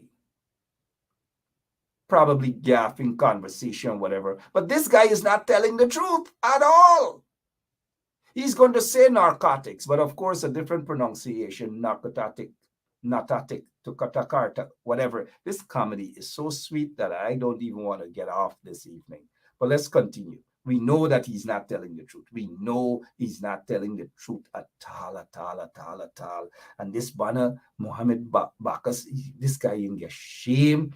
And why would Leroy Smith subject himself to this embarrassment? But then again, you never know why. Have faith or confidence in the police force? No, the police force at the end of the day, boss, they got to do their job. Paid again. Commercial. Paid to do it. Paid to say it. Maybe that's the case. Suddenly now the police got a job. But this is the same Rondell Mohammed Bacchus who have broke up car, broke up desk, broke up TV, when the same police arrested him and he claimed that the police after him and they thinging him and the police can't do their work and he broke up all money. If you should see how he behaved, like somebody's demon possessed. Gosh, but this is a different guy now. Like he walk into a masjid where deals are being discussed, $140 million deals, and he's a change man now. listen to him. Right? And like I tell you, I'm not an informer. Because if I was an informer, I would have gone there long. I would have thrown you overboard a long time ago. Not me. No, not you. I would have thrown that. Comedy. Me? Hey, should we go or just let me get some of your comments, man? Should I just wrap up? I've been on with you guys for about 2 hours now, making up for my absence. What should I do? Should I continue to break this thing down and continue? I know you guys know that this Bonahin ain't telling the truth. I know that you guys know that Leroy Smith and even Leroy Smith know that this is a whole setup kind of thing. Should I go or y'all want to hear some more, man? Which one? Y'all tell me. Tell me what y'all want I do. Should I go or should I continue? Because I don't know. I'm going to look at some of your comments. Tell me what I should do. June is saying continue. Teresa is saying she needs more. Oh, gosh. Deborah says yes. Anyways, we'll. Somebody said play on. Sound like Shakespeare there. And Kern say continue. Should do like Sheridan, just drop a collection basket for y'all and said before. Good night to Sharon Duncan. I'll leave Sharon alone. Sharon is doing a great job by exposing those corrupt, racist people as well. So good evening, Duncan. Now let's continue with this guy. Particular individual overboard a long time. That is a good question you ask. Why don't I go there? No, I'm not going there. The knowledge what I have about things is being kept away for the right appropriate time. Lies. If he had anything at all, anything, all he can talk about, and you could tell that script about narcotics. We've never heard allegations narcotics being stolen. Well, we know it's stolen, but we never heard that Bascom was accused or anything. There hasn't been any such thing. But somebody in the police force, obviously, maybe Leroy Smith can tell us who. I know he's watching. Leroy Smith is watching. I could put my head on the block. I know the acting commissioner, Mr. Hicken, is also watching. But maybe Leroy Smith can tell us who gave Rondell Mohammed Bacchus this script, especially about narcotics. So they feel now that if they say this thing about Bascom, about narcotics and so forth, to pain. Remember, that's the only thing Rondell Mohammed Bacchus is talking about, narcotics. Not narcotics, narcotics, all sort of things, right? That's the only thing he can talk about. And if he had any other information that was so important, he would have been able to say, look, I have the evidence that this is what Detective Bascom has said. This is what Detective Bascom has confessed. I have the evidence. He would have been able to present at least a piece of the evidence. The fact that he hasn't done that means that he is lying. He is straying from the truth. And this is just all talks right now. Now, I don't know Detective Bascom from nowhere. Maybe he was one of them because, almost all of them put handcuffs on me all over the years. Maybe Bascom was one of them. But that's irrelevant to me at this point in time. It's irrelevant to me whether Bascom used to take away people tennis roll, people little weave. That's irrelevant to me. It is not acceptable if it is true, but it is irrelevant. What is relevant is this murder probe. Who killed Paper Shards? And whether the individuals who are accused of killing Paper Shards, Mark Richmond and his boss, Azardine Mohammed, that is what is of importance to me and to all of our listeners, or most of our listeners right now. And whether the Guyana Police Force, Caesar, and all those other guys are complicit, whether they were part of this cover-up. That is what's important to me and to all of us. We want to hear this Jim Cockburn Nancy story that you get thing that Bascom said to you and who said to you and you could have got here and you is not no snitch. That's BS. We don't have time for that. But let's continue with this BS anyways. Do you believe your life is in danger? Well, I would tell you this presently right now, right? Presently right now. From the time you would go on social media and you would say that I'm an informer, you put a price tag on my head and it's like I in an interview in the early, I make it loud and I make it clear. I will protect myself by all means necessary. I will take care of myself. I'm making it clear. And if by any chance, right, somebody like buys certain things off of social media, and what I'm telling you here, most obviously, if you're going to check it out, you will know that what I'm speaking about is truth. If by any chance people buy things off of social media and would come after me, it would only leave me to defend myself by probable cause. And you and I know that I would win it by probable cause. Wait. What is it that he has in his hands there? His hand. Just now I'm looking at something. That couldn't possibly be a rag. That can't be a rag. You guys look carefully. What's in his hand there? Fold up like that. A stash. Fold up. Is it a kerchief? Is it a rag? What is it? Look carefully. Come in to think of it. Look carefully, guys. Look carefully. Look carefully. Somebody's saying we should enlarge this part of the photograph. I wish we could do it right now. Right now. Right now, we should do it. Let's try to get this thing done. Let's try to get it done, please.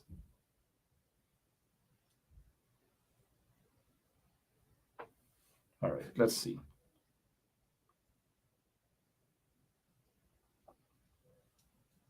Trust me, I've just enlarged it here, and I'll have to do some quality work later on. But you guys explain what is this looking at? Not the script. Not the script. What is it looking at? This look like a stack of $100 bills there. I could be wrong, but that's what it looks like. A couple $100 bills, squeeze it, but he wasn't supposed to have that in his hand. That's not a kerchief. That's not a rag. It's not a newspaper. It's not evidence. It's not narcotics. It's not a photograph of that so-called businessman who probably sent him. Look at that. That is, look, I know U.S. currency when I see U.S. currency, but let's continue to listen. By probable cause. Now going on social media and labeling somebody as an informer, come on, brother. You gotta know what you're saying. Oh, so that is your major concern. That's your Don't label me as an informer and you're a dirty cop. You are very, very, very dirty. With one. Go ahead. Sooner or later, let me make it clear to you. Sooner or later, this individual would have killed me, you know. No, I'm not joking, and I'm not trying to break down people's credibility, and nobody didn't send me here to say this and all this. Why is he just keep, giving people the impression nobody didn't send you? It's difficult not to believe that. It's very difficult. And this guy, Mohammed Bascom, is not convincing at all. He's not making anything better. The more he speaks, the more he exposes himself and his paymasters, those who has probable cause, those who have probable cause to send him to do what he's doing here tonight. Listen to him. Things. This is an individual we used to sit down and eat at a table. We used to drink. You understand what I'm saying? This is an individual we used to sit down and eat at table and drink. And sooner or later, you would have killed me. You would have called me. I would have come. Listen to this part. And you would have killed me. You would have called me. I would have come, and you would have killed me. And you know that I know a lot about you. I think you really gotta give a name, because when this interview is aired, the cut and paste thing will be easy. So put names in sooner or later, Bascom would have killed me because he knows. Yeah, I'll see the trap there again. Again, I know Leroy Smith is watching. An acting commissioner of police, Hicken is also watching, because once Leroy is watching, Hicken is watching too. Y'all heard that part there? And y'all saw why Leroy body language changed up, and because he's getting to the part from the script of which he got to say these things. Listen to him. That I know a lot of him. He knows that. When this whole paper shard story now thing, I'm gonna tell you the truth, right? I'm gonna be frank with you. That you'll come here and only tell me the truth. I'm gonna be real frank with you, right? Knowing that you now come out, cause 2019 I come out of prison, right? Yeah. What was the offense again? Murder. Okay. Yeah. Now when I come out of prison 20. I'm not smiling at it. I mean, this guy said murder just like that, and look at Leroy Smith in that way, as though it's just murder and move on. Murder. Yeah. What was the offense? Murder. Yeah. Now, when I come out of prison 2019 and them thing, you know, knowing of this offense, when this offense happened and them thing, and you get labeled in society for this offense and them thing, and I was very traumatized in a sense, like, why? You ain't know nothing about this thing, and you know, you're there within society, different people sharing all different views and all manner of things about this thing, you know, and some people coming to you and saying, boy, them people gonna kill you. Them people gonna kill you. You know, now, for Noel, to be honest, brother, you know nothing what's going on. And your life gonna go down the drain for something we don't know about. You know, now, this individual boss arrive on Regent Street today, Regent and Wellington Street, I just sit down there because sometimes I usually about there, lineman. Regent and Wellington, in case those of you who have been out of Guyana for so long, Regent and Wellington streets basically is where a lot of vendors are there. They cook food, they sit down, they gaff, and they transact. Not the hardworking vendors there who are hustling, and I use that hustling term in a good sense because they go out to hustle to make a dollar. Now, some other folks with their own personal agenda might say those people are entrepreneurs. They're entrepreneurs when they can be given access to banks and all these things. They don't, and a regime discriminates against them. So they got to get up and hustle. So this guy sits there now and eat a little cook up, eat a little food, look around, spy around. You know what I mean? Because I know that particular location. Henry Green loved that location. That location can be described as a mini breakdown police station. A mini breakdown police station with a set of informers. Some of them, and not all, mind you. And this guy has admitted that he sits down there. Admitted, mind you. Let's continue. Right? Yeah. And you wrote, hey, don't dep on this car, you know. The more people them spinning.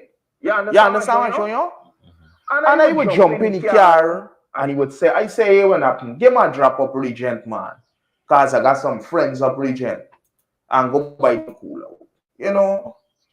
And one of the things leave me real traumatized more, put me within a moment in time. It leaves me more traumatized. Yeah, listen to to know that when I'm coming out of his car and I look back, you know, he got his gun in his hand, pointing straight at me back.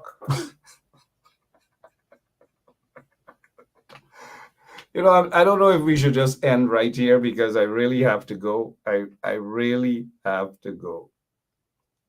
A guy that goes by him eats according to him at his table, his friend with his the woman that he lives with, son, and all manner of things. And this guy picks him up. They're supposed to be buddy, but he's traumatized because when he looked back, the guy had a gun in his hand, pointing the gun. Detective Bascom at his allegations, pointing this gun at him. And when he looked back, so he's traumatized at a gun being pointed at his back. He's traumatized. This guy, for me, is traumatized. beyond repair. He is traumatized. This is what you call full-blown Jim Cock bring Ram Goat story. And if anybody paid this guy to do this, we can see what's going on. If anybody actually paid this guy to do this, they wasted their money. And for that, we got to go. But before we go, you got to get something else, because he just wasted our time. But we had to break things down so that you guys can see exactly what's happening and the many, many holes in this whole story, coming especially from Rondell Mohammed Bascom. He gets another award for tonight. Rondell, this goes to you, the police force.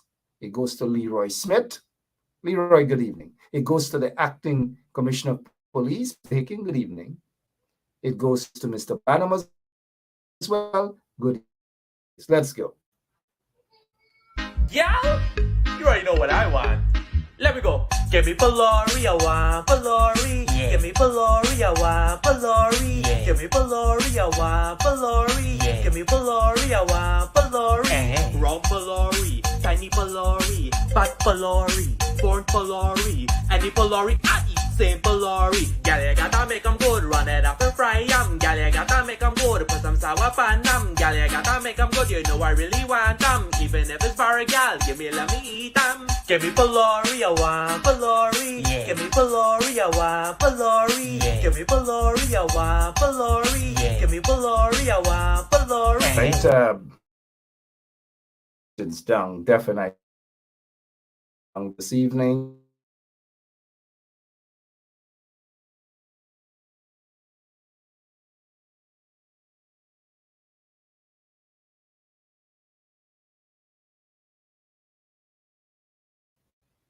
Yep, so we gave him his award.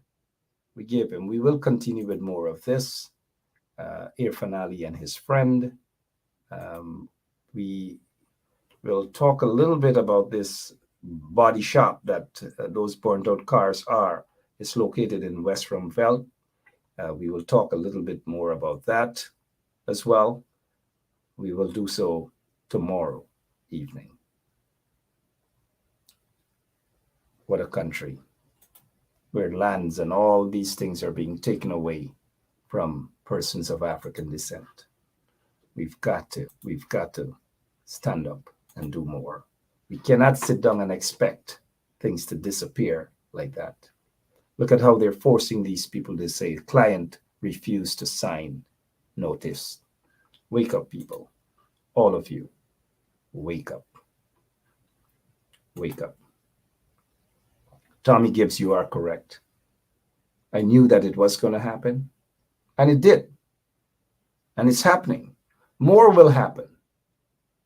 Just watch out. More will happen, because these folks do not mean well for Guyana. It's all about them and their business and the survival of their business. They're not concerned about country. I'll be back tomorrow, same place, same time, right here on 107.1 FM. God bless you all. Have a great rest of the evening. So long. Making the short video for send to you and the viewers and listeners. I'll know we punishing in Guyana. Punishing. Rice gone up, sugar gone up, flour gone up, cost of living just gone up, gas gone up from 3,400 to 3,800. Real hungry days under this installed PPP government. Real hungry days we gone back to. Guyanese? Oh! Real hungry days, real hungry days. So, this is attorney Shellen Washington, owner and founder of the Washington law firm located at 455 Utica Avenue in Brooklyn, New York. We're specialized in medical malpractice, personal injuries, matrimonial law, and landlord and tenant. If you're in need of legal representation, please give us a call today. The number to call is 718-877-3100. Consultation is free at no cost to you. So call us today to see if we can be of any assistance to your legal needs. Again, the phone number to call us is 718-877-3100.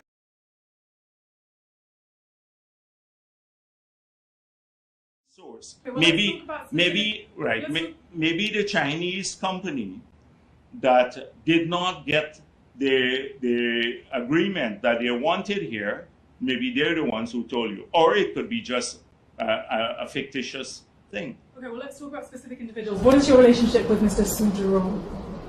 Su. Oh, Su.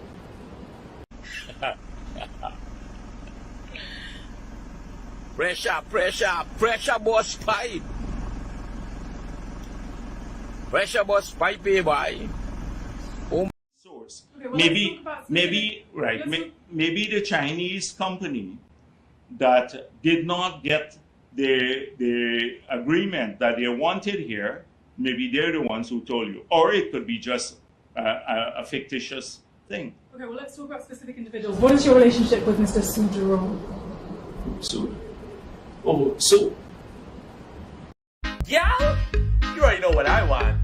Let me go. Give me Palori, I want Palori. Yeah. Give me Palori, I want Palori. Yeah. Give me Palori, I want Palori. Yeah. Give me Palori, I want Palori. Round Palori, tiny Palori, fat Palori, born Palori, any Palori I eat same Palori. Gal, you gotta make 'em good, run it up and fry 'em. Gal, you gotta make 'em good, put some sour pan 'em. Gal, you gotta make 'em good, you know I really want 'em. Even if it's for a gal, give me, let me eat 'em. Give me Palori, I want Palori. Yeah. Give me Palori, I want Palori. Yeah. Give me Palori, I want Palori. Yeah. Give me Palori, I want Palori.